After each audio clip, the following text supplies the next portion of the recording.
हरे कृष्णा। सभी का बहुत बहुत स्वागत है भगवद गीता 18 अध्याय में। मम ज्ञानतिमिरन्धस्य ज्ञानाञ्जनशलाकया चक्षुरुन्मिलितं येन तस्मै श्रीगुरवे नमः। नमो विष्णुपादाय कृष्णपृष्ठाय भूतले श्रीमते भक्तिवेदान्तस्वामिनिति नामिने।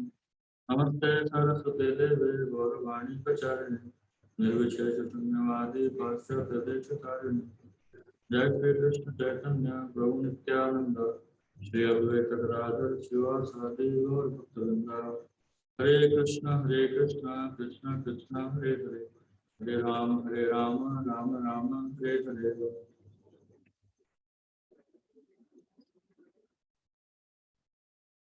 हरे कृष्ण। तो आप सभी का पुनः मैं हार्दिक स्वागत करता हूँ।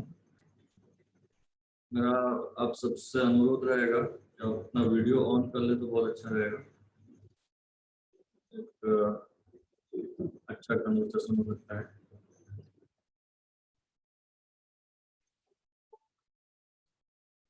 हरे कृष्णा। मेरा आप सबसे रिक्वेस्ट है कि आप अपना वीडियो ऑन कर लें तो एक अच्छा कन्वर्सेशन हो पाए। तो आप सभी का पुनः मैं स्वागत करता हूँ इस भगवद गीता 18 अध्याय के 17 में। आज 14वां दिन है, 14 चैप्टर, जिसका शीर्षक है प्रकृति के 3 गुण। तो अभी तक हमने भगवद गीता के 13 अध्याय कवर कर लिए हैं। इसमें से पहले 6 अध्याय थे, हमने चर्चा किया था। पहले 6 अध्याय जो है वो कर्म योग के बारे में बताते हैं। जो दूसरे 6 अध्याय वो भक्ति योग के बारे में बता रहे हैं, और जो आखिरी के 6 अध्याय हैं वह ज्ञान के बारे में बता रहे हैं। तो जो आखिरी के 6 अध्याय हैं, ये जो ज्ञान है, ये भक्ति कैसे अच्छे से करना है वह ज्ञान के बारे में बताया गया है। तो ऐसा कहा जाता है कि religion without philosophy is sentiment. अगर हम कोई भी तरह की कुछ भी धार्मिक चीज कर रहे हैं और उसके पीछे का ज्ञान हमको पता नहीं है, तो वह केवल एक मनोभाव है, इट्स जस्ट अ सेंटिमेंट। इसलिए हम जो भी कार्य कर रहे हैं, हम भक्ति कर रहे हैं, जो भी कार्य कर रहे हैं, उसके पीछे ज्ञान होना बहुत ही आवश्यक है। तो इसलिए भगवान भी अर्जुन को भक्ति योग की महानता बताने के बाद भक्ति योग को कैसे करना है और क्यों करना है, इसके बारे में बहुत अच्छे से ज्ञान देते हैं। तो 13वें अध्याय में अर्जुन प्रकृति, पुरुष, ऐसे अलग अलग कुछ 6 टर्म्स के बारे में पूछते हैं। प्रकृति, पुरुष, क्षेत्र, क्षेत्रज्ञ, ज्ञान, ज्ञेय, ये सब के बारे में भगवान को पूछते हैं, उसका उत्तर भगवान देते हैं। आज भगवान, खास करके आज का जो अध्याय है 14वां अध्याय, इसमें भगवान प्रकृति या नेचर, मटेरियल नेचर के बारे में बताएंगे, प्रकृति के बारे में बताएंगे। प्रकृति के 3 गुण क्या क्या होते हैं, ये 3 गुण कैसे कार्य करते हैं, एक जीवात्मा के जीवन में, एक मनुष्य के जीवन में ये 3 गुणों का क्या महत्व होता है, और इन 3 गुणों से कैसे बाहर निकला जाए, इसके बारे में भगवान आज विस्तार से चर्चा करेंगे। तो आइए हम देखते हैं पहले श्लोक से। पहला श्लोक है, इसमें बताया गया है, श्री भगवान उवाच परम भूय प्रवक्ष्यामि ज्ञानानां उत्तमं यज्ञात्वा मुनयः सर्वे परम सिद्धिम इतो गता। यहाँ भगवान बता रहे हैं कि अब मैं तुमसे समस्त ज्ञानों में सर्वश्रेष्ठ इस परम ज्ञान को पुनः कहूंगा, जिसे जान लेने पर समस्त मुनियों ने परम सिद्धि प्राप्त की है। तो भगवान, ये जो सर्वश्रेष्ठ ज्ञान है, अब देखिए आप 7वें अध्याय में जाएंगे तो भगवान बताते हैं कि मैं जो अभी तुमको ज्ञान देने वाला हूँ, इस ज्ञान को जानने के बाद और तुमको और कुछ जानने की आवश्यकता नहीं है। तो यहाँ भगवान पुनः बता रहे हैं कि ये जो ज्ञान है, इसको मैं तुमको फिर से विस्तार से बता रहा हूँ, इस ज्ञान को, क्योंकि ये जो ज्ञान है, इसको जब सिद्ध महात्मा इस ज्ञान को प्राप्त करते हैं तो वह भगवत धाम को चले जाते हैं, भगवत धाम प्राप्त करते हैं। सारे मुनि इस ज्ञान को प्राप्त करके सिद्धि प्राप्त कर लेते हैं। तो इस ज्ञान के बारे में भगवान विस्तार से बताएंगे। इस ज्ञान के बारे में आप देखेंगे कि 3 गुणों के बारे में बताएंगे, फिर भौतिक जगत, आध्यात्मिक जगत क्या होता है, उसके बारे में आगे चल के भगवान बताएंगे। फिर बताएंगे 3 गुणों में कार्य करने वाले मनुष्य किस प्रकार के होते हैं। जो सत्वगुणी लोग होते हैं वो दैवी प्रकृति के होते हैं, जो तमोगुणी रजोगुणी में स्थित होते हैं वो आसुरी प्रकृति के होते हैं। तो इस प्रकार के गुणों के बारे में चर्चा करेंगे भगवान। और फिर अंत में भगवान बताएंगे सर्वधर्मान परित्यज्य माम एकम शरणम व्रज। जो आखिरी अध्याय आएगा 8वें अध्याय में भगवान बताएंगे सारे धर्मों को त्याग करके केवल एक ही धर्म होना चाहिए। वो धर्म क्या है? भगवान का शरण लेना। यहाँ तक भगवान जाएंगे, पूरा ज्ञान अच्छे से भगवान चर्चा करेंगे। तो हम आगे बढ़ते हैं। अगले श्लोक में भगवान बताते हैं कि इदम ज्ञानम उपाश्रित्य मम साधर्म्यम आगत सर्गेऽपि नोपजायन्ते प्रलये न व्यथन्ति च।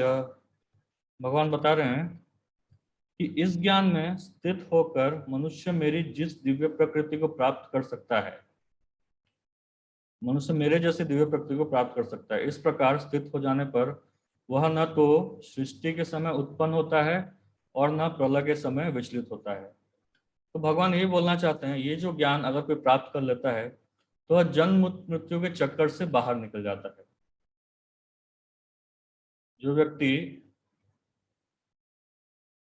ये ब्रह्म ज्ञान को प्राप्त कर लेता है या इस भगवत ज्ञान को प्राप्त कर लेता है, वह व्यक्ति व्यक्ति जन्म मृत्यु के चक्र से बाहर निकल जाता है। तो भगवान बता रहे हैं इस ज्ञान को प्राप्त करके, इस 3 गुणों के बारे में, इस प्रकृति के बारे में जो ज्ञान है, उस ज्ञान को प्राप्त करके एक व्यक्ति अगर इस सृष्टि में है, अगर वो जीवित है, तो वह मृत्यु के समय वापस पुनर्जन्म नहीं लेता है, इस संसार में पुनर्जन्म नहीं लेता है, वह भगवान के धाम चला जाता है।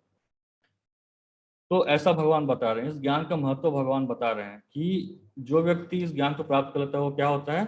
वह परम सिद्धि प्राप्त कर लेता है। तो उसके बाद हम हर एक श्लोक पढ़ेंगे क्योंकि ये छोटा अध्याय है और भगवान केवल भौतिक प्रकृति के बारे में ही बता रहे हैं। हम हर श्लोक पढ़ेंगे।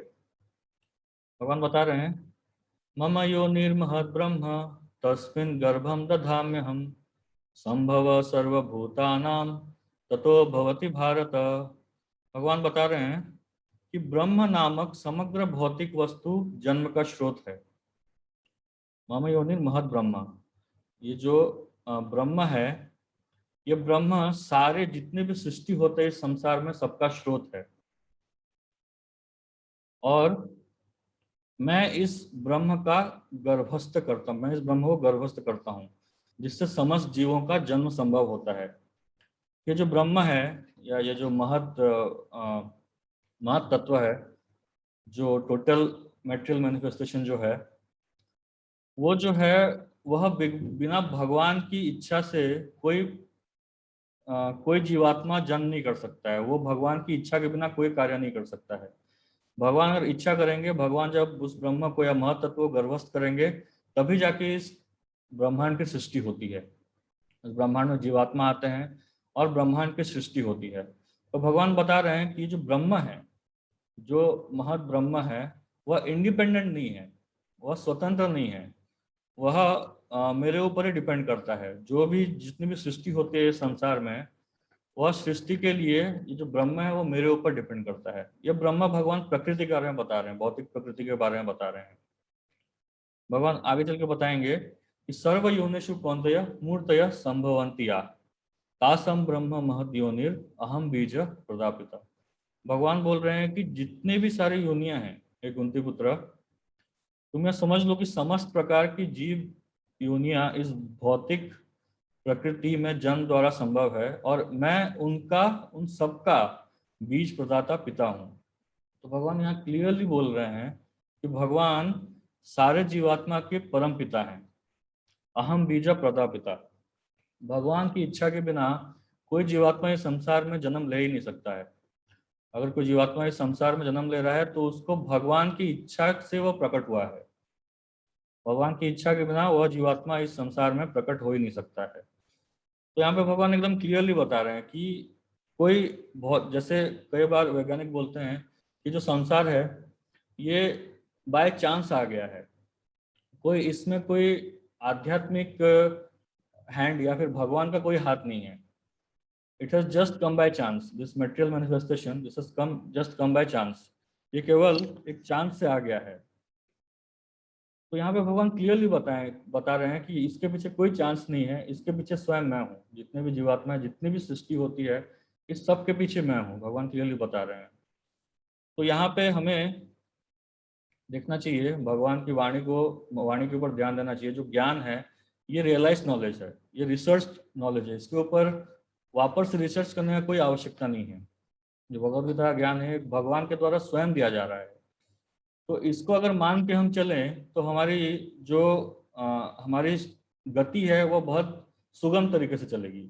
हम अगर कोई भी भक्ति में आगे बढ़ना चाहते हैं या किसी भी भौतिक विषय में भी आगे बढ़ना चाहते हैं, अगर भगवान की इस वाणी को हम मान लें तो हमारी गति बहुत सुगम चलेगी। नहीं तो हम अगर इस बात को नहीं मानते हैं तो हमारे लिए बहुत मुश्किल हो जाता है, कोई भी चीज को समझ पाना बहुत ही मुश्किल हो जाता है। तो इसके बाद भगवान बता रहे हैं कि ये जो प्रकृति है ये 3 गुणों से बनी हुई है। सत्वम रजस तम इति गुण प्रकृति संभवा निबध्नन्ति महाबाहो देहे देहिनम अव्ययम। भगवान बता रहे हैं भौतिक प्रकृति 3 गुणों से युक्त है। जो भौतिक प्रकृति है उसमें 3 गुण है। सबसे पहला है सत्वगुण, दूसरा रजोगुण और तीसरा तमोगुण। हे महाभाव अर्जुन, जब शाश्वत जीव प्रकृति के संसर्ग में आता है तो वह इन गुणों से बंध जाता है। तो भगवान बता रहे हैं जीवात्मा जो है वह स्वाभाविक रूप से इन 3 गुणों से परे है। जीवात्मा को जो असली स्वभाव है वह इन 3 गुणों से परे है। लेकिन जब जीवात्मा प्रकृति के संपर्क में आता है या जब वह जन्म लेता है तो वह इन 3 गुणों के बंधन में बंध जाता है। तो भगवान बता रहे हैं, भगवान यहाँ पे महाबाहु शब्द यूज कर रहे हैं। भगवान अर्जुन के लिए महाबाहु का शब्द यूज कर रहे हैं। भगवान बता रहे हैं भले ही तुम महाबाहु हो लेकिन तुम भी इस प्रकृति के 3 गुणों से परे नहीं हो। हर व्यक्ति जो इस संसार में प्रकृति के संपर्क में आता है वह व्यक्ति निश्चित रूप से इन 3 गुणों में बंध जाता है। तो आगे चल के भगवान बताएंगे कि इन 3 गुणों से बाहर कैसे निकला जाए, लेकिन पहले भगवान बताएंगे कि इन 3 गुणों के लक्षण क्या हैं, ये 3 गुणों में स्थित रहने वाला व्यक्ति कैसा व्यवहार करता है उसके बारे में भगवान बताएंगे। तो भगवान उसके बाद बताते हैं, ये 3 गुणों के बारे में बता रहे हैं। पहले सत्व रजस तम, सत्वगुण रजोगुण और तमोगुण, सत्व रजस तम, ये 3 गुणों के बारे में भगवान पहले बता रहे हैं। तो इसके बारे में चर्चा करते हुए भगवान आगे बताएंगे तत्र सत्वं निर्मलत्वात् प्रकाशकम अनामयम सुख संगेन बध्नाति ज्ञान संगेन चानघ। भगवान बता रहे हैं कि जो सत्वगुण होता है तत्र सत्वम निर्मलत्वात्, जो सत्वगुण है अन्य गुणों की अपेक्षा अधिक शुद्ध होने के कारण प्रकाश प्रदान करने वाला और मनुष्य को सारे पाप कर्मों से मुक्त करने वाला है। जो लोग इस गुण में स्थित होते हैं वे सुख तथा ज्ञान के भाव से बंध जाते हैं। देखिए जो सत्वगुणी व्यक्ति होता है वह देख पाता है कि क्या सही है और क्या गलत है। जो सत्वगुणी व्यक्ति होता है उसके डिमांड्स बहुत कम होते हैं, उसके मेटेरियल डिमांड्स या भौतिक डिमांड्स, भौतिक आसक्तियां, भौतिक इच्छाएं वो बहुत कम होती हैं। तो स्वाभाविक रूप से उसकी जो परिस्थिति है या उसके जो व्यवहार है, उसका लाइफस्टाइल जो है वह स्वाभाविक रूप से शुद्ध रहता है, प्योर रहता है। एक सत्वगुणी व्यक्ति जो है वह प्योर रहता है, शुद्ध रहता है, और इसलिए उसको सही और गलत के बीच का ज्ञान मिल जाता है। शुद्ध होने के कारण, अन्य गुणों की अपेक्षा अधिक शुद्ध होने के कारण प्रकाश प्रदान करने वाला होता है। जो सत्वगुणी व्यक्ति होता है उसमें प्रकाश आ जाता है, उसमें इल्यूमिनेशन आ जाता है और मनुष्य को सारे पाप कर्मों से मुक्त करने वाला है। कोई अगर सत्वगुण में रहता है तो स्वाभाविक रूप से वह पाप कर्म कम करता है, वह पाप कर्म की वृत्ति में कम लगता है और इसलिए वो उस पाप कर्म के रिएक्शन से भी दूर रहता है। उसके जो पाप कर्म का जो फल मिलने वाला है उससे भी दूर रहता है वह। तो जो लोग इस गुण में स्थित होते हैं वो सुखी होते हैं। आप देखेंगे कई बार कुछ लोग होते हैं जिनके पास भौतिक रूप से बहुत कम धन होता है या उनके पास कोई सुख सुविधा होती नहीं है ऐसे भौतिक रूप से, लेकिन फिर भी कुछ लोग होते हैं जो बहुत संतुष्ट रहते हैं। तो ऐसे लोग संतुष्ट क्यों हैं? क्योंकि वह सत्व गुण में स्थित हैं। They are situated in the mode of goodness. तो सत्व गुण में स्थित होने के कारण उनका भौतिक आसक्ति या उनका जो मेटेरियल डिजायर्स है, डिमांड्स जो हैं, वो कम है, इसलिए वो सुखी रहते हैं। सुखी रहते हैं और उनमें ज्ञान भी ज्यादा होता है। लेकिन इसका एक प्रॉब्लम है, इसका भी एक प्रॉब्लम है। जो व्यक्ति सत्व गुण में है, उसमें कई बार ये होता है कि उस ज्ञान होने के कारण उसके अंदर गर्व आ जाता है कि मैं दूसरे लोगों से ज्यादा ज्ञानी हूँ। कई बार ऐसा होता है, जो सत्वगुणी व्यक्ति होता है उसके अंदर गर्व हो जाता है कि मैं दूसरे लोगों से ज्यादा ज्ञानी हूँ, या मैं दूसरे लोगों से ज्यादा सुखी हूँ। तो इस तरह के बंधन से वो बंध जाता है। तो ऐसा व्यक्ति भी जो है वो जन्म मृत्यु के चक्कर से बाहर नहीं निकल पाएगा।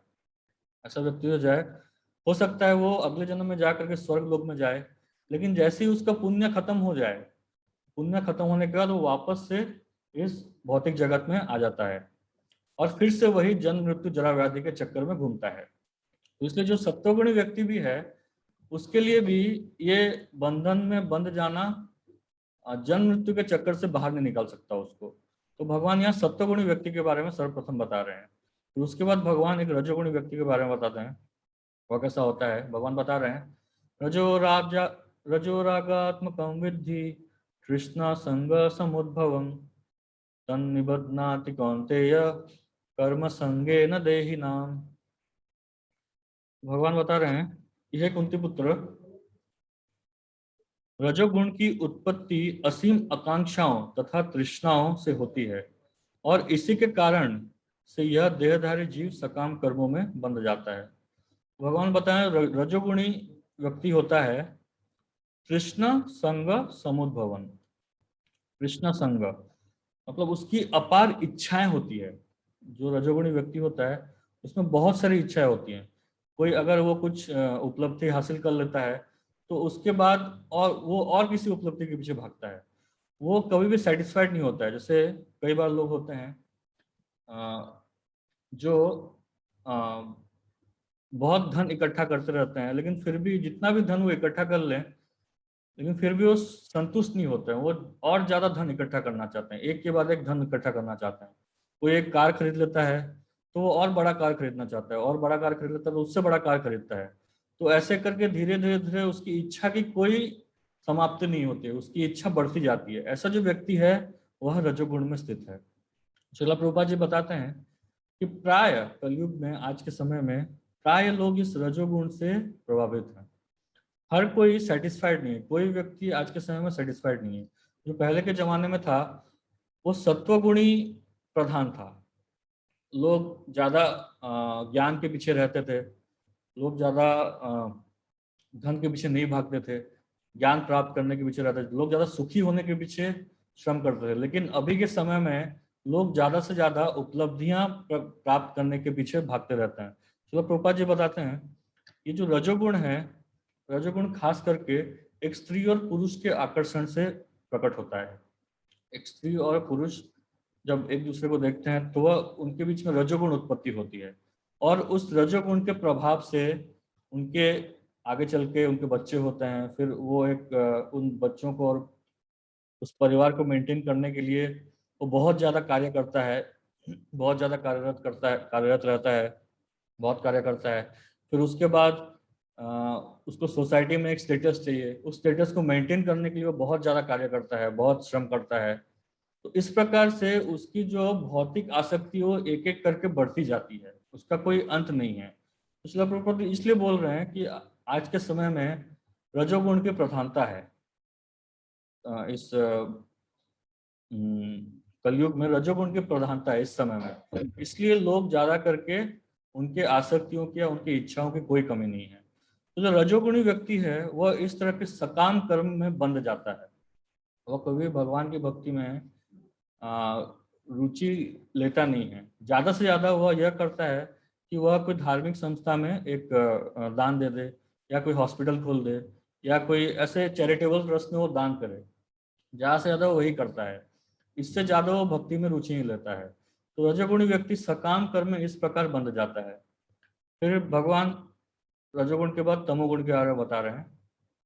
तमोगुणी व्यक्ति के बारे में वैसा बताया जा रहा है कि तमस्त अज्ञान जम विद्धि मोहनम सर्वदेही नाम प्रमाद आलस्य निद्राभिस तन्निबध्नाति भारत।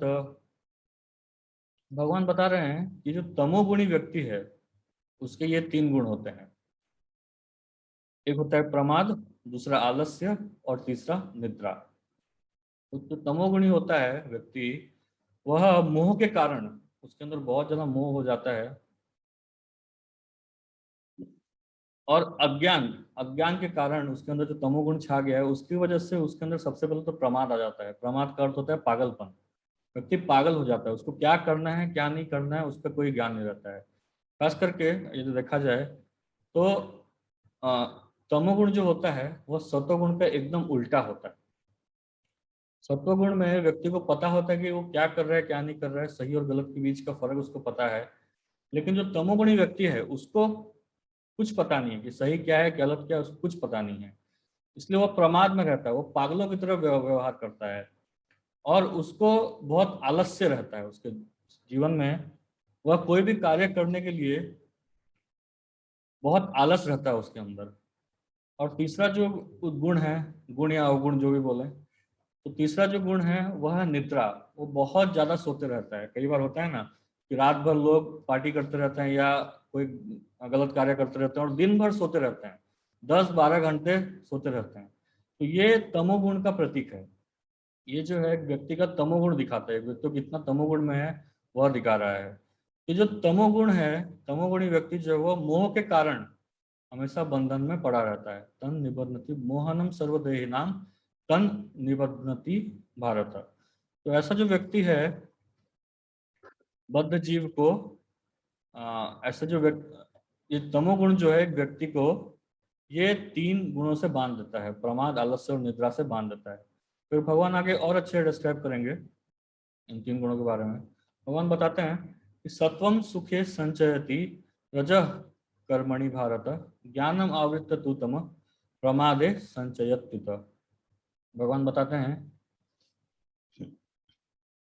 कि सत्वगुण मनुष्य को सुख से बांधता है, रजोगुण सकाम कर्म से बांधता है और तमोगुण मनुष्य के ज्ञान को ढककर उसे पागलपन से बांधता है। तो ये तीन गुण, सत्वगुण रजोगुण तमोगुण, ये तीन गुण मनुष्यों को अलग अलग प्रकार से बांधते हैं। भले ही सत्वगुण रजोगुण और तमोगुण से बेहतर है, लेकिन थोड़े सत्वगुण भी बंधन में बांध देता है। सत्वगुण कैसे बांधता है? सत्वगुण मनुष्य को सुख से बांध देता है, सोचता है कि बहुत सुखी है, उसको और कुछ करने की आवश्यकता नहीं है। तो रजोगुण है वह सकाम कर्म से बंध जाता है। और तीसरा जो है वह है तमोगुण। तमोगुण मनुष्य को पागलपन से बांध देता है। उसके बाद भगवान बता रहे हैं रजस्तमस रजस्तमश्चाभिभूय सत्वं भवति भारत रजसत्वं तमश्चैव तमसत्वं रजस्तथा। भगवान बता रहे हैं कि एक मनुष्य के जीवन में ये जो तीन गुण है, ये तीन गुणों का कंपटीशन चलते रहता है। कई बार रजोगुण सत्वगुण और तमोगुण के ऊपर भारी पड़ जाता है, कई बार सत्वगुण रजोगुण और तमोगुण के ऊपर भारी पड़ता है, और कई बार जो तमोगुण होता है वह सत्वगुण और रजोगुण के ऊपर भारी पड़ता है। तो भगवान यहाँ पे बता रहे हैं कि ये तीनों गुणों का कंपटीशन चलते रहता है। ऐसा कोई एक फिक्स समय नहीं है कि एक व्यक्ति हमेशा सत्वगुण में रहे या हमेशा रजोगुण में रहे या हमेशा तमोगुण में रहे। तो तीनों का कंपटीशन चलते रहता है। कई बार हम बड़े शांति में रहता है, हमारा मन बड़ा शांत हो जाता है, हमें अच्छे कार्य करने का मन करता है। कई बार हम बहुत उत्तेजित हो जाते हैं, हमको लगता है कि हमारे जीवन में सेटिस्फेक्शन क्यों नहीं है। और कई बार हमें बड़ा आलस्य आता है, कोई भी कार्य करने के लिए बड़ा आलस्य आता है। तो ये तीन गुणों से हम बंधे हुए हैं, हमेशा ये तीन गुण हमारे ऊपर कार्य कर रहे हैं। तो भगवान यहाँ पे बता रहे हैं कि ये तीन गुण में हमेशा कॉम्पिटिशन चलते रहता है। फिर भगवान बताते हैं कि सर्वद्वारेषु देहेस्मिन् प्रकाश उपजायते ज्ञानम यदा तदा विद्यात् विवृद्धम सत्व इत्युत। भगवान बता रहे हैं सत्व गुण के अभिव्यक्ति को तभी अनुभव किया जा सकता है जब शरीर के सारे द्वार ज्ञान के प्रकाश से प्रकाशित हो जाते हैं। तो शरीर के सारे द्वार मतलब शरीर में 9 अलग अलग द्वार हैं, 9 गेट्स। 2 आंखें, दो नाक, 2 नॉस्ट्रिल्स, एक मुंह, 2 कान, एक गुदाद्वार और एक उपस्थ द्वार, जेनिटल्स एंड एनस। तो ये 9 द्वार हैं। जब इन 9 द्वारों में प्रकाश यानी इल्यूमिनेशन आ जाता है, ज्ञान का प्रकाश हो जाता है, इन 9 द्वारों जब ज्ञान प्रकाशित हो जाता है, तब व्यक्ति सत्वगुण का अनुभव करने लगता है। एक व्यक्ति उस समय सत्वगुण अपने अंदर अनुभव करने लगता है। तो सत्वगुण कब प्रकट होता है, भगवान यहाँ पे बता रहे हैं। उसके बाद रजोगुण के बारे में बताएंगे भगवान। भगवान बताते हैं कि लोभ प्रवृत्ति आरंभ कर्मणाम असमस्पृह रजसी एतानि जायन्ते विबुद्धे भरतर्षभ। भगवान बता रहे हैं कि कोई अगर रजोगुण उसके अगर एक व्यक्ति के अंदर रजोगुण की वृद्धि हो जाती है, तो उसके अंदर अत्यधिक आसक्ति, सकाम कर्म, गहन उद्यम तथा अनियंत्रित इच्छा एवं लोभ के लक्षण प्रकट होते हैं। तो हमें कैसे पता चलेगा कि एक व्यक्ति रजोगुण में है? तो उसके अंदर अत्यधिक आसक्ति, बहुत ज्यादा वो अपने जो जो प्रॉपर्टी है उसके प्रति बहुत ज्यादा आसक्त हो जाता है, घर परिवार के प्रति बहुत ज्यादा आसक्त होता है, सकाम कर्म करना चाहता है, मतलब कर्म करेगा तो उसका फल मिलना चाहिए, ऐसा ऐसा कर्म के पीछे भागता रहता है। गहन उद्यम और अनियंत्रित इच्छा, बहुत सारी इच्छाएं उसके अंदर आ जाती हैं। और अंततः लोभ, लोभ प्रवृत्ति आरंभ, उसके अंदर लोभ की प्रवृत्ति आ जाती है। वह बहुत ज्यादा प्राप्त करना चाहता है, जो उसके कैपेसिटी में नहीं है वो उससे भी ज्यादा प्राप्त करना चाहता है, तो इसको लोभ कहा जाता है। इस तरह के लोभ के पीछे वो भागते रहता है। तो ऐसे व्यक्ति के अंदर जब लोभ की प्रवृत्ति आ जाती है, तो हमें समझना चाहिए कि वह रजोगुण से पीड़ित है, उसके अंदर रजोगुण का प्रभाव आ गया है। फिर उसके बाद भगवान बताते हैं तमोगुण के बारे में। अप्रकाशो अप्रवृत्तिश्च प्रमादो मोह एव च तमसेतानि जायन्ते दुर्वृद्धे कुरु नंदन। भगवान बता रहे हैं कि जब तमोगुण में वृद्धि हो जाती है, तो अंधेरा, जड़ता, प्रमत्तता और मोह का प्राकट्य होता है। तो एक व्यक्ति के जीवन में जब तमोगुण आ जाता है, तो उसके जीवन में अंधकार छा जाता है। वह क्या सही है, अंधकार मतलब अज्ञान, वो क्या सही है और क्या गलत है उसके बारे में उसके अंदर वो डिफरेंस नहीं कर पाता है, उसके अंदर भेद नहीं कर पाता है। उसके बाद वह पागलपन, एक व्यक्ति पागलों की तरह व्यवहार करने लगता है। उसके बाद वह मोह में आ जाता है, क्योंकि मोह में होने के ऐसा व्यवहार करता है। इससे पहले तो भगवान ने और भी लक्षण बताए हैं कि बहुत ज्यादा आलस्य से पीड़ित रहता है, बहुत ज्यादा निद्रा उसको आती है। तो ऐसा जब व्यक्ति होता है, इसका मतलब उसके अंदर, एक व्यक्ति के अंदर, हमारे अंदर तमोगुण की वृद्धि हो रही है। तो भगवान बड़े विस्तार से इन 3 गुणों के बारे में बता रहे हैं, सत्वगुण, रजोगुण, तमोगुण। सत्वगुण में व्यक्ति कैसा होता है, सत्वगुण के लक्षण क्या है, सत्वगुण की जब वृद्धि होती है तो व्यक्ति कैसा व्यवहार करता है। फिर रजोगुण के लक्षण क्या है, रजोगुण की वृद्धि होती है तो व्यक्ति कैसा व्यवहार करता है। तमोगुण के लक्षण क्या है, तमोगुण की वृद्धि होती है तो व्यक्ति कैसा व्यवहार करता है। इसके बारे में भगवान बड़े अच्छे से समझा रहे हैं अर्जुन को। उसके बाद भगवान बताते हैं अगले श्लोक में कि यदा सत्वे प्रवृद्धे तु प्रलयम याति देहवृत तद उत्तम विदान लोकम अमलान प्रतिपद्यते। भगवान बताते हैं, अभी भगवान बताएंगे। सबसे पहले भगवान ने सत्वगुणी लक्षण बताया, सत्व, रज और तमो का लक्षण बताया। उसके बाद एक व्यक्ति जब उस मोड में स्थित होता है तो वह कैसा व्यवहार करता है। अभी भगवान बताएंगे कि मृत्यु के समय अगर व्यक्ति सत्वगुण, रजोगुण, तमोगुण में होता है तो वह कैसा व्यवहार करता है। तो भगवान सबसे पहले बता रहे हैं कि यदि एक व्यक्ति सत्वगुण में रह करके अपना प्राण त्यागता है, तो उसे महर्षियों के विशुद्ध उच्चतर लोकों की प्राप्ति होती है। तो प्रभुपाद जी बताते हैं कि खास करके जो व्यक्ति सत्वगुण में देह त्यागता है, तो वह स्वर्ग लोक और उसके ऊपर के लोगों में जाता है। उसके ऊपर जनलोक, तपलोक, महरलोक और ब्रह्मलोक, ये अलग अलग लोक हैं जहाँ ऋषिगण रहते हैं या देवता, देवी देवता रहते हैं। उन लोकों में जाता है। जो सत्वगुण में देह त्यागता है तो वह उन लोकों में जाता है। उसके बाद भगवान बताएंगे कि रजोगुणी व्यक्ति कहाँ जाता है। भगवान बताते हैं, रजसी प्रलयं गत्वा कर्म संगीषु जायते तथा प्रलीनं तमसि मूढ़ योनिषु जायते। तो भगवान यहाँ पे रजोगुण और तमोगुणी व्यक्ति कहाँ जाता है उसके बारे में बता रहे हैं।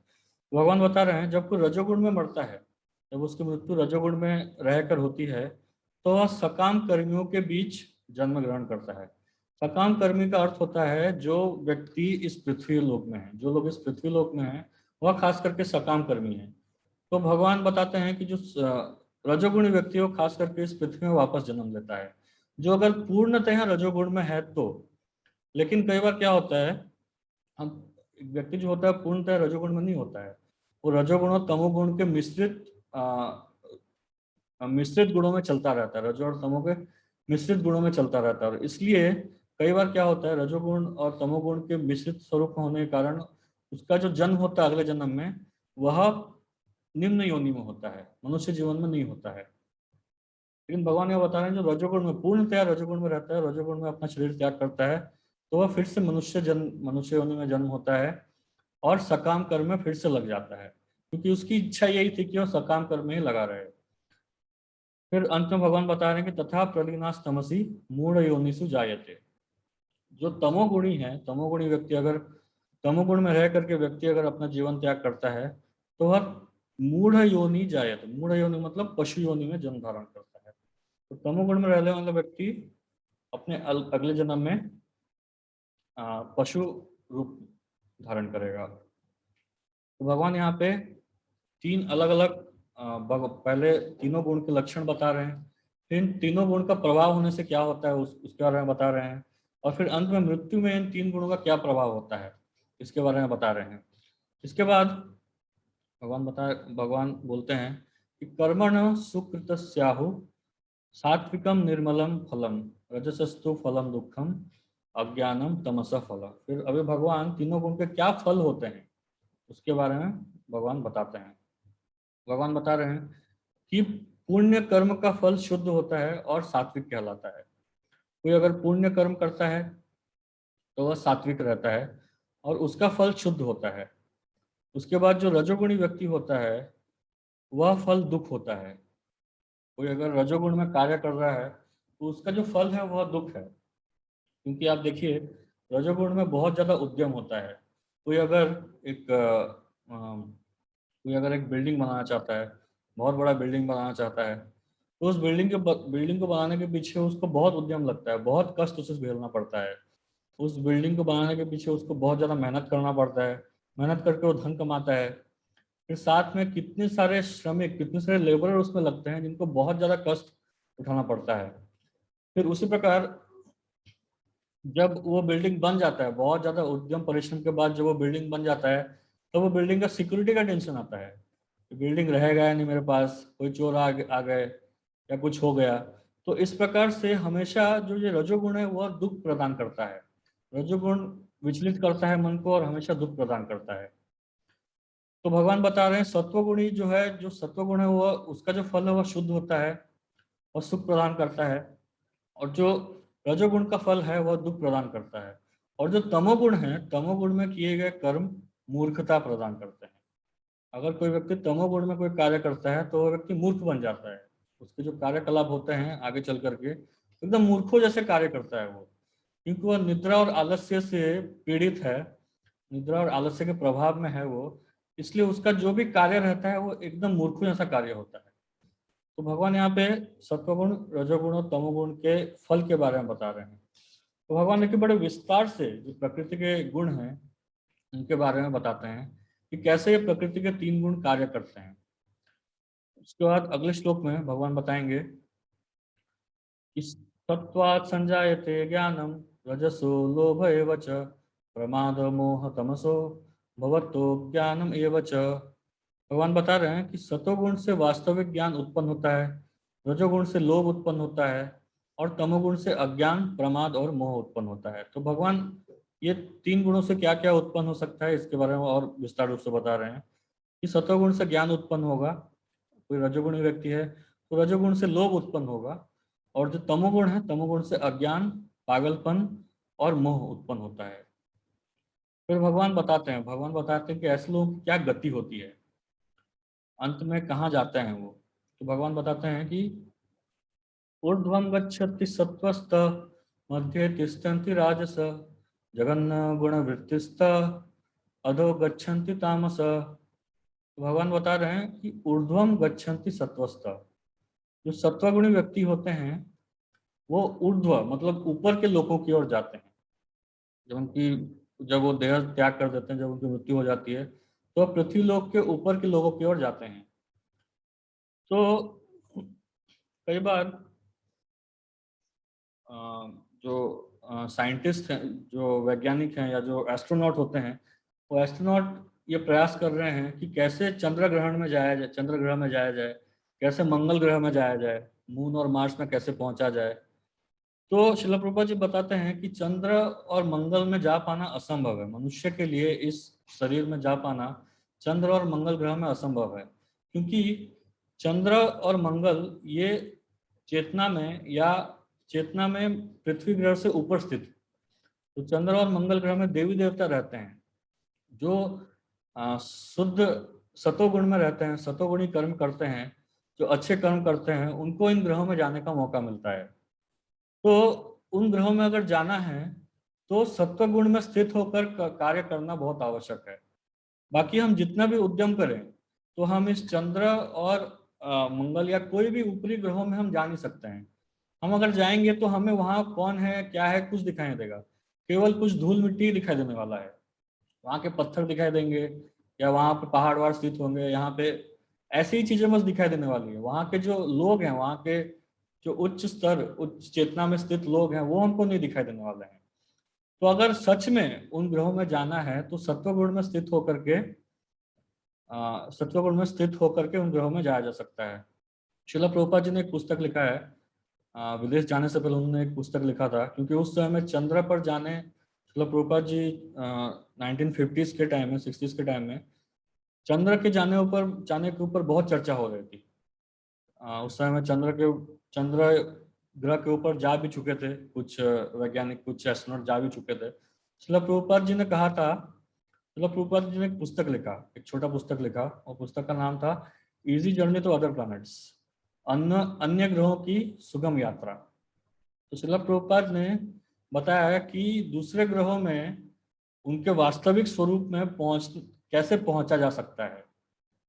हम जितना भी कोशिश कर लें उनके वास्तविक स्वरूप को हम देख नहीं सकते हैं, इस मनुष्य शरीर में उसको नहीं देख सकते हैं। अगर हम सत्व गुण में रह करके कार्य करें तो हम निश्चय उन ग्रहों में जा सकते हैं।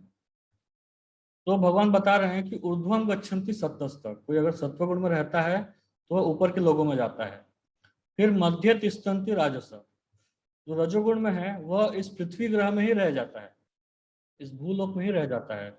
मध्य, क्योंकि ये पृथ्वी लोक को मध्यम लोकों में कहा गया है, मध्य तिष्ठन्ति राजस। और उसके बाद अंत में बताया गया है जघन्य गुण वृत्तिस्थ अधो गच्छन्ति तामस्य, जो तमोगुणी लोग हैं वह जघन्य गुण से पीड़ित हैं, जघन्य गुण वृत्ति है उनमें, मतलब बहुत ही जघन्य, मतलब बहुत ही गलत कार्य करते हैं, इसलिए उनको पशु योनि मिलती है। कई बार तमोगुण के कारण हमें मनुष्य को मांसाहार करने का बहुत इच्छा होता है, तो मांसाहार करने को तमोगुणी प्रवृत्ति कही गई है। मांसाहार करना एक तमोगुणी प्रवृत्ति है, उसमें भी खास करके जो गौ हत्या है या फिर गाय को मारना, वह सबसे बड़ा पाप कहा गया है। क्योंकि जो गौ माता है उससे हम दूध लेते हैं, और जिनका दूध हम पीते हैं वो हमारी माता बन जाती है। वो माता को ही हम अंत में जब दूध देना बंद कर दे तो उसको हम मार देते हैं, तो सोचिए इसका कितना बड़ा पाप लगेगा। तो उनको पता नहीं है, जो तमोगुणी व्यक्ति है उनको ये पता नहीं है कि हम उस जीवात्मा को मार रहे हैं, वो जो गाय है या कोई भी पशु है उसको हम इस जन्म में मार रहे हैं, लेकिन वही जीवात्मा जो है जो उस पशु के शरीर में है, उसके अगले जन्म में मौका मिलेगा कि वह हमें भी उसी तरह से मारे, हमें भी किसी तरह से मारे वो। तो तमोगुणी व्यक्तियों को यह पता नहीं होता है, और इसलिए वह जघन्य गुण वृत्तिस्थ अधोगच्छन्ति तामस, नीचे की ओर चले जाते हैं वो। तमोगुणी जो व्यक्ति होते हैं वह नीचे की योनियों में जन्म लेता है, पशु योनि में जन्म लेता है वो। उसके बाद भगवान यहाँ तक सत्व रज तमो के बारे में बता रहे हैं। तो इसके बाद भगवान बताएंगे कि इन तीन गुणों से ऊपर कैसे उठना है। भगवान अभी बताएंगे,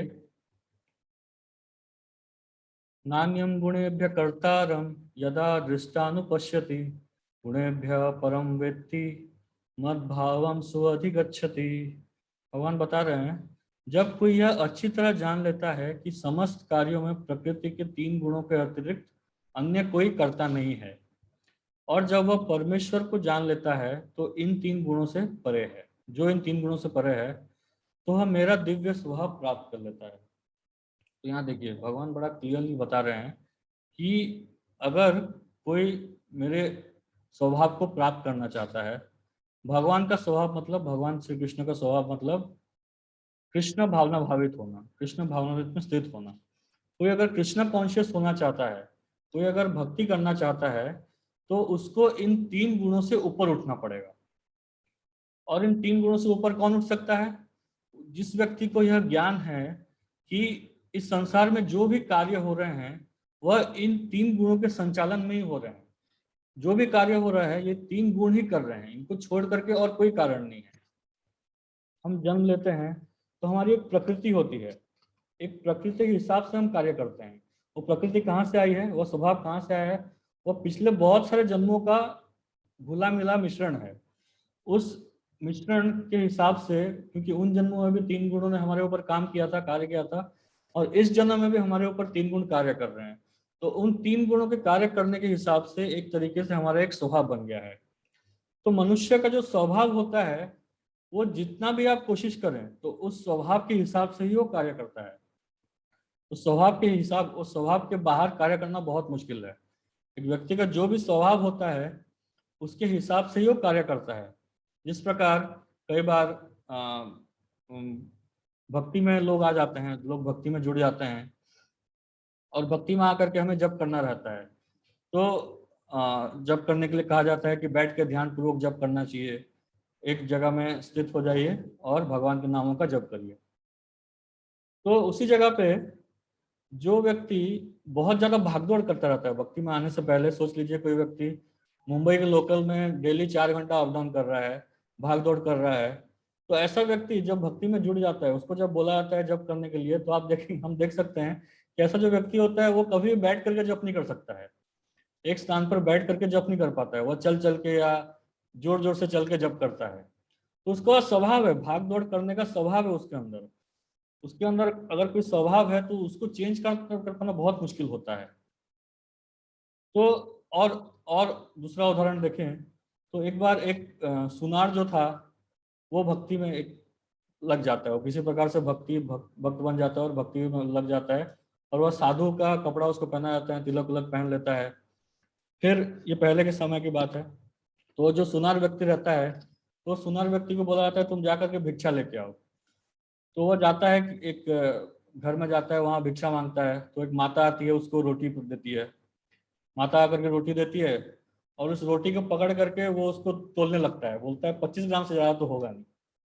तो वो सुनार का स्वभाव है, वो सुनार जो है वो सोने सोने को पकड़ता है, उसको तोलता है कि वह कितने ग्राम का है, उसको तोलने लगता है। तो वो जब भक्त बन गया है तो भक्त बनने के बाद भी वो उस रोटी को तोल रहा है। फिर उसके बाद देखता है कि इसमें, इस आटे में बहुत मिलावट है। तो इस प्रकार से वो स्वभाव से बाहर नहीं निकल पा रहा है। एक बार एक चोर भक्त बन गया। एक चोर जो है वो किसी प्रकार से उसके अंदर भक्ति करने की इच्छा जाग गई और वह भक्त बन गया। तो वह साधुओं के साथ जा रहा था, एक जगह में, एक स्टेशन में रुका हुआ था, एक जगह पे रुके हुए थे वो लोग, सब साधु रुके हुए थे। तो ये चोर था, उसकी तो प्रकृति थी चोरी कर, रात को सोता नहीं था और चोरी करने जाता था।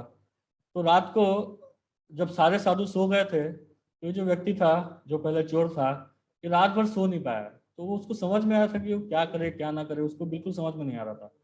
तो अंत में वो क्या करता है, एक जो एक साधु होता है उसका बैग खोलता है, उसका लोटा उठाता है, दूसरे साधु के बैग में रख देता है। फिर दूसरे साधु का जो धोती होता है वो दूसरे और एक साधु के बैग में रख देता है। तो इस प्रकार सबका सामान इधर उधर कर देता है। फिर जब ऐसा करने के बाद सुबह के 5 बज जाते हैं, सुबह के 5 बजते हैं तो उसको नींद आने लगती है, तो वो सो जाता है। तो सोने के बाद सारे साधु उठते हैं, सारे साधु देखते हैं, बोलते हैं अरे मेरा लोटा कहाँ गया, मेरा धोती कहाँ गया, सब गायब हो गया है। तो बहुत घंटों बाद फिर ये उठता है, बोलता है कि अरे मेरी प्रकृति है ना, मेरा स्वभाव है, मैं क्या करूँ, अभी चोरी तो कर नहीं सकता, इसलिए हेर फेर कर रहा हूँ, थोड़ा सारी चीजों को यहाँ से वहां कर रहा हूँ मैं, तो मेरे साथ थोड़ा एडजस्ट करिए। तो ऐसा स्वभाव होता है। तो इस स्वभाव से ऊपर उठना बहुत ही मुश्किल है।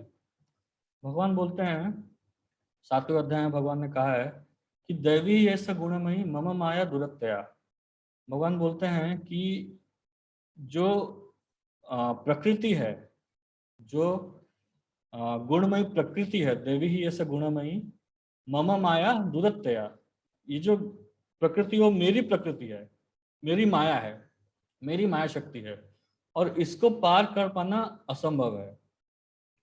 देवी ये सब गुणमयी मम माया दुरत्या माम एवं प्रपद्यन्ते माया में ताम तरन्ति ते। तो वो कौन पार कर सकता है, कौन इस गुण को पार कर सकता है? जो मेरा शरण लेता है। जो मेरा शरण लेता है वह बहुत ही आसानी से इस भौतिक गुण को, भौतिक गुणों को, इन 3 गुणों को पार कर जाता है। तो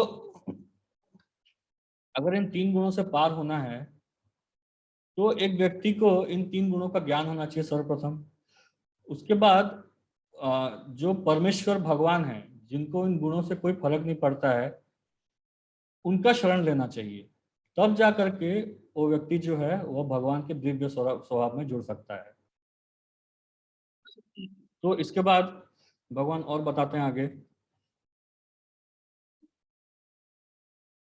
गुणान एतान अतित्यत्रिन देहि देह समुद्भवान जन्म मृत्यु जरा दुखेर विमुक्तो अमृतम अश्नुते। भगवान बता रहे हैं कि जब देहधारी जीव भौतिक शरीर से संबंध इन 3 गुणों को लाने में समर्थ होता है तो वह जन्म मृत्यु, जो बुढ़ापा तथा उनके कष्टों से मुक्त हो सकता है और इसी जीवन में अमृत का भोग कर सकता है। तो इसी जीवन में एक व्यक्ति कृष्ण भावना भावित होकर के भगवान का संग प्राप्त कर सकता है इसी जीवन में, और अगले जीवन में जाकर के तो वैकुंठ धाम में जाकर के भगवान की सेवा करेगा ही, लेकिन इसी जीवन में रह करके वो 3 गुणों से परे होकर के जन्म मृत्यु और जरा के जो दुख हैं उनसे ऊपर उठ सकता है। तो भगवान यहाँ बड़े स्पष्ट रूप से बता रहे हैं। तो इसके बाद अर्जुन पूछते हैं, अर्जुन भगवान को 3 प्रश्न पूछते हैं कि अर्जुन उवाच कैर्लिंगे स्त्रीन् गुणान् एतान् अतितो भवति प्रभो किम आचर कथम चैतां स्त्रीन् गुणान् अतिवर्तते। जो अर्जुन है इसके बाद भगवान को 3 प्रश्न पूछेंगे। अर्जुन बताते हैं कि जो इन 3 गुणों से परे हैं, जो व्यक्ति इन 3 गुणों से परे हो चुका है उसके क्या लक्षण हैं, वो किन लक्षणों से जाना जाता है। सबसे पहला प्रश्न ये पूछते हैं कि वो किन लक्षणों से जाना जाता है, उसके बाद उसके क्या आचरण है, उसका आचरण कैसा होता है, और जो तीसरा प्रश्न है वो पूछते हैं कि और वह प्रकृति के गुणों को किस प्रकार लांघता है। तो अर्जुन भगवान को 3 प्रश्न पूछ रहे हैं। सबसे पहला यह कि ऐसा जो व्यक्ति है जो 3 गुणों से परे हो चुका है उसका क्या लक्षण है, दूसरा उसका आचरण क्या है, वो किस प्रकार व्यवहार करता है, और तीसरा वो 3 गुणों को लांघता कैसे है। तो भगवान अभी उन चीजों के बारे में बताएंगे। अभी 4-5 लोग रह गए हैं तो हम इनके बारे में चर्चा करेंगे। भगवान बताएंगे कि अगले जो 4 श्लोक हैं 22 से 25, इन 4 श्लोकों में भगवान बता रहे हैं कि एक जो भक्त होता है जो इन 3 गुणों से परे हो चुका है उसके लक्षण और उसका व्यवहार कैसा होता है। देखिए इन गुणों को भगवान ऑलरेडी 12वें अध्याय में बता चुके हैं। भगवान 12वें अध्याय में बता चुके हैं कि एक जो भक्त होता है, किस तरह का भक्त मुझे प्रिय है, उनमें इन गुणों के बारे में ऑलरेडी बता चुके हैं भगवान। यहाँ पे भगवान फिर से उन गुणों को वापस बता रहे हैं। भगवान बता रहे हैं, प्रकाशम च प्रवृत्तिम च मोहमेव च पांडव न दृष्टि संप्रवृत्तानि न निवृत्तानि कांक्षति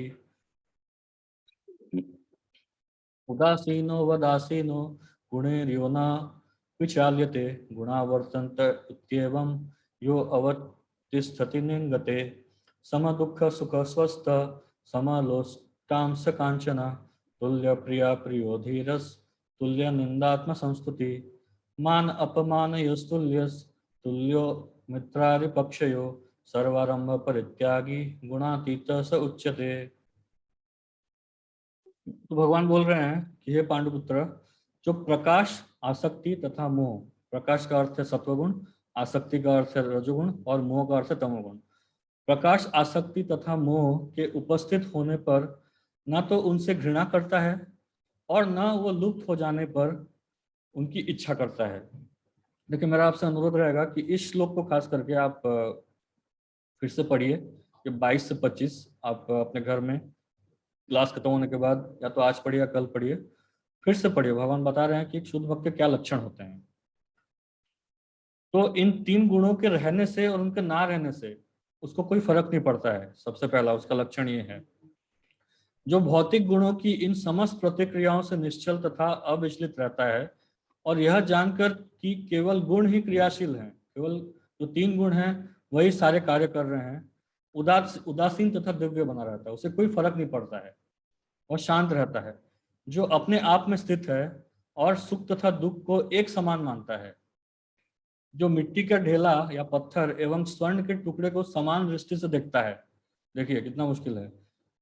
जो अनुकूल तथा प्रतिकूल के प्रति समान बना रहता है, जो क्या उसके लिए सही है क्या उसके लिए गलत है वो दोनों के प्रति समान बना रहता है, जो धीर है और प्रशंसा तथा बुराई, मान तथा अपमान में समान भाव से रहता है, मान और अपमान में समान भाव से रहता है, जो शत्रु तथा मित्र के साथ समान व्यवहार करता है, और जिसने सारे भौतिक कार्यों का परित्याग कर दिया है, ऐसे व्यक्ति को प्रकृति के 3 गुणों से अतीत कहते हैं। तो ये उसका लक्षण और ये उसका व्यवहार भी है। तो भगवान इस श्लोक में, इन 4 श्लोकों में आ, एक भक्त का लक्षण और उसके व्यवहार के बारे में बता रहे हैं। उसके बाद जो अगला श्लोक है, जो अर्जुन का तीसरा प्रश्न था कि किस प्रकार से वह लांघता है, इन 3 गुणों को किस प्रकार से लांघता है, तो भगवान बताएंगे। ये भगवान का कंक्लूजन है। माम चयो अव्यभिचारेण भक्ति योगेन सेवते सगुणान समतीत्येतान ब्रह्म भूयाय कल्पते।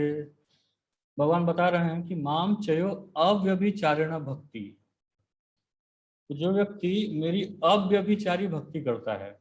देखिए अव्यभिचारी का जो शब्द है वह व्यभिचार का उल्टा होता है। व्यभिचार का अर्थ एक व्यभिचारिणी जो एक होती है, एक वैश्या को व्यभिचारिणी कहा जाता है, जो आज किसी पुरुष के साथ है तो दूसरे पुरुष के साथ है। तो ऐसी ऐसी हमारी भक्ति नहीं होनी चाहिए कि आज हम कुछ किसी का सुन रहे हैं, कल हम किसी और का सुन रहे हैं। केवल माम चाहिए अव्यभिचारिण भक्ति, जो मेरी अव्यभिचारी भक्ति कर रहा है, बिना रुके हुए बिना रुकावट से मेरी भक्ति कर रहा है, सगुणान समतीत्येतान ब्रह्म भूयाय कल्पते, ऐसा जो व्यक्ति है वह ब्रह्म में स्थित हो जाता है। तो भगवान यहाँ क्लियरली बोल रहे हैं कि जो व्यक्ति मेरी अव्यभिचारी भक्ति कर रहा है, और व्यभिचारी भक्ति क्या होती है, मन मना भव मद भक्तो मद्याजी माम नमस्कुरु। तो भगवान बोल रहे हैं कि जो हमेशा मेरा मनन चिंतन करते रहता है, जो मेरी भक्ति करता है, जो मेरा यजन पाठन करता है, और जो मुझे हमेशा नमस्कार करते रहता है, ऐसा जो व्यक्ति है, ऐसा जो हमेशा करते रहता है, उसको कहते हैं अव्यभिचारी भक्ति। ऐसा होता है कई बार हम मंदिर में आते हैं, मंदिर में जुड़ जाते हैं, तो मंदिर में जो सामने वाले भक्त होते हैं, जो नया नया जुड़ता है, उसको मंदिर के प्रसाद के प्रति बहुत आसक्ति रहती है ना। मंदिर में अच्छा प्रसाद मिल रहा है तो उसके प्रति बहुत आसक्ति रहती है, तो पूछते हैं कि प्रसाद किधर है, और प्रसाद के बाद उसको बोला जाता है कि तुम अब जप करो। तो उस जप को वो ठीक से नहीं लेता है। जप करना या साधु का संग लो या यात्रा में जाओ या भागवतम पढ़ो, भगवत गीता पढ़ो, ये सब जब बोला जाता है तब वो पीछे हट जाता है। लेकिन जब प्रसाद की बात आती है, कोई फैसिलिटी की बात आती है, कोई लाइफ मेंबर बन जाता है, तो वो फैसिलिटी का डिमांड करता है। तो जब फैसिलिटी की बात आती है तो आगे बढ़ के आता है। तो आदान प्रदान एक समान होना चाहिए ना, 50-50 होना चाहिए, तब जाकर के सही से हम आगे बढ़ पाएंगे। तो जब प्रसाद मिल रहा है, अच्छे से प्रसाद मिल रहा है, तो जब भी अच्छे से करना चाहिए, भागवतों का श्रवण भी अच्छे से करना चाहिए, भक्ति के नियमों का पालन भी अच्छे से करना चाहिए, तब जाकर के भक्ति में हम जल्दी से आगे बढ़ पाएंगे, तब वह अव्यभिचारी भक्ति कही जाएगी। एक बार एक व्यक्ति एक होटल में गया था, तो वहां पर उसने एक मेन्यू देखा, तो वहां पे एक सब्जी लिखा हुआ था, भोपला अंगूर का सब्जी। तो उसने पूछा कि ये कौन सी सब्जी है, तो जो वेटर था उसने बताया इसमें भोपला और अंगूर, भोपला मतलब पंपकिन और अंगूर ग्रेप्स, भोपला और अंगूर मिला करके सब्जी बनाया गया है। तो भोपला अंगूर एकदम सेम क्वांटिटी में, तो बोलता है हाँ 50-50 क्वांटिटी में, एकदम सेम क्वांटिटी में है। तो वो जब सब्जी लेके आता है तो उसमें खाली भोपला ही रहता है, कोई अंगूर दिखता ही नहीं है। तो वेटर को बुलाता है, अरे तुमने कहा था भोपला और अंगूर सेम क्वांटिटी में है। उस वेटर ने बोला हाँ सेम क्वांटिटी में ही है, एक भोपला के साथ एक अंगूर। तो इस तरह का 50-50 का वेटेज रहता है हमारी भक्ति में। तो हम जब फैसिलिटी डिमांड करते हैं तो हम वो भोपला वाला फैसिलिटी डिमांड करते हैं 50%, और जब हमारी भक्ति की बात आती है तो अंगूर के साइज की हो जाती है, एकदम छोटी छोटी सी भक्ति करना चाहते हैं। तो भगवान बोलते हैं अव्यभिचारी भक्ति। तो ऐसा व्यक्ति अगर अव्यभिचारी भक्ति करता है तो वह ब्रह्म में स्थित हो जाता है। फिर अंत में भगवान बोलते हैं कि ये ब्रह्म का अर्थ है, अंत आखिरी जो श्लोक है इसमें भगवान बोलते हैं ब्रह्मणो ही प्रतिष्ठाहम अमृत अमृतस या वस अमृतस अमृतस या यस्य च शाश्वतस्य च धर्मस्य सुखस्य सुखस्य कांतिकस्य च। तो भगवान बोल रहे हैं कि ब्रह्मणो ही प्रतिष्ठा हम, कि जो ब्रह्म है इसका प्रतिष्ठाता मैं हूँ। जो ब्रह्म है वो मेरे से ही आता है, और ब्रह्म का मूल स्वरूप क्या है? ब्रह्म का मूल स्वरूप है अमृत। अमृत, वो अमृत प्रदान करने वाला है और शाश्वत है और अव्यय अस्य, उसका कोई अंत नहीं है। तो ऐसा जो ब्रह्म है उसका प्रतिष्ठाता मैं हूँ। तो एक व्यक्ति जो अव्यभिचारी भक्ति करता है वह मेरे इस गुण में स्थित हो जाता है। वह उसकी वो अमृत, उसकी कभी मृत्यु नहीं होती है, उसका कभी नाश नहीं होता है, और वह शाश्वत रूप से रहने लगता है। भगवान यहाँ पर पे इस अध्याय में खास करके भगवान 3 गुणों के बारे में बताते हैं। 3 गुणों के बारे में बड़े विस्तार से चर्चा करते हैं, बताते हैं कि 3 गुणों के लक्षण क्या हैं, ये 3 गुणों में रहने वाला व्यक्ति किस प्रकार व्यवहार करता है। फिर इन 3 गुणों में जब व्यक्ति मृत्यु होती है तो इन 3 गुणों के प्रभाव से वो कहाँ कहाँ जा सकता है। और फिर अंत में भगवान बताते हैं कि 3 गुणों से कैसे ऊपर उठा जाए, और जो व्यक्ति इन 3 गुणों से ऊपर उठ जाता है तो उसका लक्षण कैसा होता है, भगवान उसके बाद चर्चा करते हैं। तो इसके यहाँ इस अध्याय में भगवान इन सब विषयों में चर्चा करते हैं। तो बहुत बहुत धन्यवाद। आप सबका कोई प्रश्न है तो आप पूछ सकते हैं।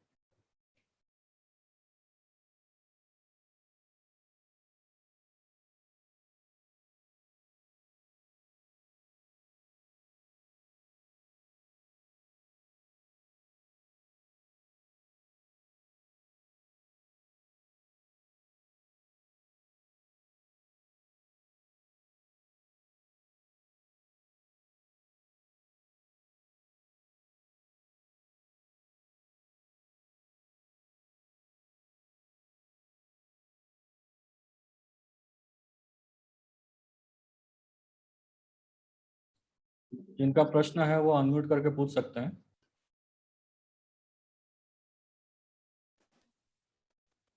हरे कृष्णा प्रभु जी।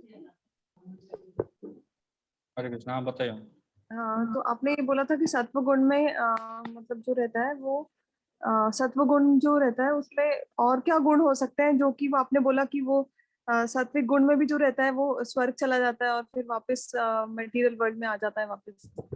तो सत्व देखिए, गुण को लेके और इसमें और क्या क्या क्वालिटीज और इनबिल्ट होती है जो कृष्णा भक्ति की। भगवान बता रहे हैं कि सत्वगुण परम नहीं है। सत्वगुण में जो है उसमें कई बार व्यक्ति को गर्व हो जाता है कि मुझे बहुत ज़्यादा ज्ञान है या मैं बहुत ज़्यादा सुखी हूँ। तो इस गुण की वजह से वह भगवान की भक्ति कई बार कर नहीं पाता है, और इस गुण की वजह से कई बार वो भक्ति कर नहीं पाता है। लेकिन भगवान की भक्ति करने के लिए सत्वगुण की आवश्यकता है। एक प्लेटफॉर्म होता है, सत्वगुण जो होता है एक प्लेटफॉर्म होता है। सत्वगुण में हम भक्ति करेंगे तभी जाकर के हम आगे चल के शुद्ध सत्व में पहुंच पाएंगे। जैसे हमें एक प्लेन में उड़ना है, तो प्लेन में अगर उड़ना है तो सबसे पहले हमें एयरपोर्ट में जाना पड़ेगा। तो एयरपोर्ट में जाने के बाद फिर हम वो प्लेन में बैठेंगे तो प्लेन उड़ेगा। उसी प्रकार शुद्ध सत्व, मतलब शुद्ध सत्व का होता है कृष्ण भावना भावित में स्थित होना, भगवान कृष्ण की भक्ति में स्थित होना। तो उसमें अगर स्थित होना है तो सबसे पहले व्यक्ति को सत्व गुण में स्थित होना पड़ेगा। तो जो व्यक्ति भक्ति कर रहा है उसके लिए सत्व गुण में आना जरूरी है। लेकिन जो व्यक्ति भक्ति नहीं कर रहा है और जो सत्व गुण में स्थित है, तो ऐसा जरूरी नहीं है कि वो भक्ति में आ जाएगा। आप समझ रहे हैं बात को? हाँ जी प्रभु जी। और सात्विक गुण भी होना और इंक्लूडिंग हमको कंटिन्यूअस कंसिस्टेंट एफर्ट करना है कृष्णा चैंटिंग करके और सर्विस में, भगवान की सेवा में। आगे के भी अध्याय में 17 चैप्टर 18 चैप्टर में भगवान और सत्वगुण रजोगुण और तमोगुण के बारे में बताएंगे कि सत्वगुण और कैसे हम डेवलप कर सकते हैं। हमारे खाने पीना, हमारा खाना पीना, हमारा जो व्यवहार रहता है, यह सबको हम सुधार सकते हैं, सत्वगुण में ला सकते हैं। तो इसके बारे में भगवान बताएंगे और अच्छे से। ठीक है, ठीक है बाबूजी, थैंक यू, हरे कृष्ण। ठीक है। और कोई प्रश्न?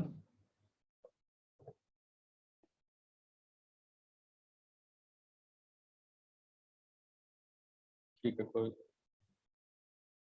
तो इस संडे आप सबको शायद पता होगा कि आज से सारे मंदिर महाराष्ट्र में खुल गए हैं। तो हमारा मंदिर भी अभी सबके लिए खुल चुका है। तो आप इस संडे को आप सब आ सकते हैं सुबह के समय। इस्कॉन के एक बहुत बड़े सन्यासी, बहुत सीनियर डिवोटी, परम पूज्य गोपाल कृष्ण गोस्वामी महाराज जी, जो इस्कॉन के जीबीसी हैं और लगभग 45 साल के ऊपर से भक्ति मार्ग में जुड़े हुए हैं, और कई शिष्यों के वो गुरु हैं। कई शिष्यों को उन्होंने मार्गदर्शन किया है। तो वो इस्कॉन खारघर में आ रहे हैं, सैटरडे शाम को आएंगे और संडे को भागवतम क्लास देंगे। अरे तो वाह। देखिए, जो 3 गुणों से हमें ऊपर उठना है, तो हमें या तो भगवान का संग करना चाहिए या फिर ऐसे व्यक्तियों का संग करना चाहिए जो 3 गुण से ऊपर है। तो ऐसे व्यक्ति जो इतने सालों से भक्ति कर रहे हैं, आप उन्हें देखेंगे, उनके व्यवहार को देखेंगे तो आपको पता चल जाएगा कि ये व्यक्ति स्वाभाविक रूप से 3 गुणों के ऊपर है। तो ऐसे व्यक्तियों की हम संग करेंगे तो हम भी बहुत जल्दी 3 गुणों से ऊपर उठ पाएंगे। तो मेरा आप सबसे विनती रहेगा कि जो भी मुंबई में है खास करके, वो निश्चय ही इस्कॉन खारघर टेम्पल संडे को आइए। सुबह 8 बजे लेक्चर स्टार्ट होगा और महाराज जी के सानिध्य का आप लाभ प्राप्त करें। ठीक है। प्रभु जी, ये चिंता माता जी के ग्रुप में बताया था उन्होंने, अभी ट्यूसडे वेडनेसडे क्लास होता है उनका, तो उन्होंने ये बताया था कि तो हम लोग सब लोग आ रहे हैं अटेंड करने, स्पेशली महाराज का लेक्चर। ठीक है मैम, ठीक। हरे कृष्ण, बहुत बहुत धन्यवाद। यहाँ पे विराम करते हैं। हरे कृष्णा, दंडवत प्रणाम।